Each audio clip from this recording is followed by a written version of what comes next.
Hello there, YouTube crew. I'm the real Dill, and today we're going to be looking at a movie which some of the last few reviews I've done has reminded me of, and that is Executive Decision. Now, this was a mid 90s action flick about terrorists hijacking a transatlantic flight. It's led by Kurt Russell with John Leguizamo, Halle Berry, Oliver Platt, David Suchet, Joe Matrone, and Steven Seagal in support. It's essentially a Jack Ryan movie set on a commercial airplane. Now, the story, as I said, revolves around a group of Islamic terrorists as they hijack a plane in order to free their leader. But actually, that's a smokescreen to hide the fact their second in command intends a devastating attack on U.S. soil with the help of a large amount of nerve toxins stolen from Russia. And it's only Kurt Russell's intelligence officer who is aware of this greater risk. After deliberation, Steven Seagal and Oliver Platt propose a high risk intervention tactic to allow his special forces team to board the plane undetected. Unfortunately, things do go wrong. The two SF officers are killed and crippled in descending order of rank.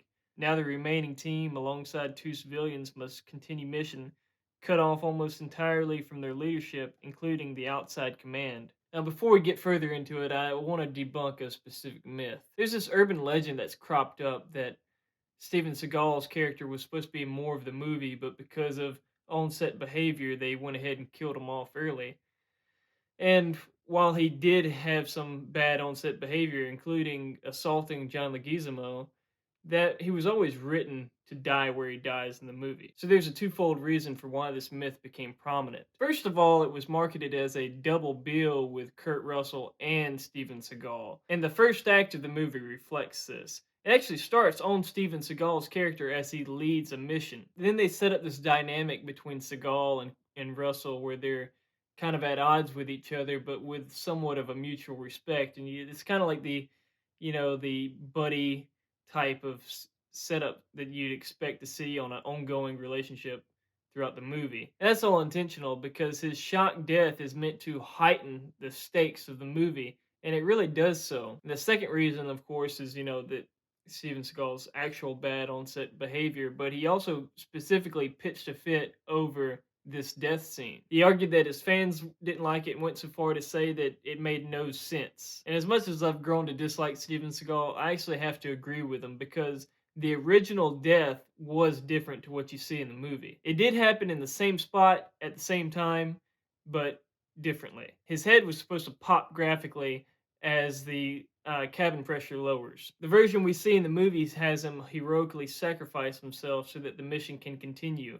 And where we see Kurt Russell's character fail to act, he doesn't. And it's like a challenge that he and specifically Leguizamo have to live up to for the rest of the movie. Executive Decision truly excels when it comes to how it layers different conflicts on top of each other, especially how it balances the different characters with their respective conflicts.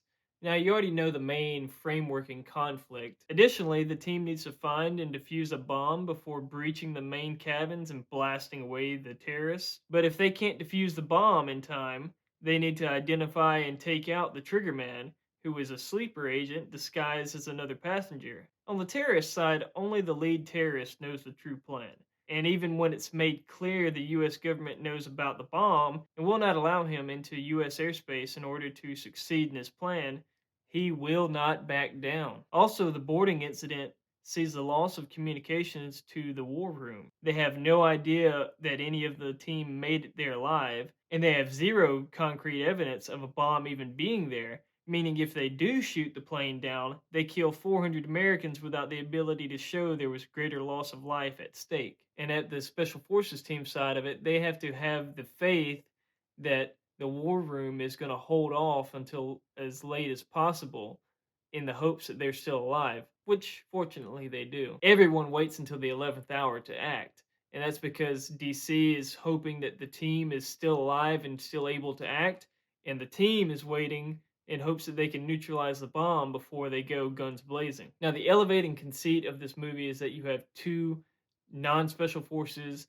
civilians that are part of the team that's on the plane. Now, it is a bit contrived that the colonel pushed them along to the point that he did, but what you gain in the drama of it more than makes up for it. It's even better that they handle Russell's moments of action with great restraint instead of turning him into Arnie in the final moments. Which brings us to the action in general. The opening sequence is a little over the top. It sees Seagal solo three armed men all together without the alarm sounding, doing this by himself despite having men to spare. But other than that, the actions and tactics are quite believable throughout the movie. I think they go a bit overly messy with Russell taking down the Triggerman. His failure to actually stop him, only to reveal that the bomb has been defused, was perfect punctuation to it though. And I'm going to add the final landing into the a little too over the top. But the movie is largely about ratcheting up the tension for the final climax rather than little action sequences dispersed throughout. It's about the methodical reveals of information, the growing tactical awareness,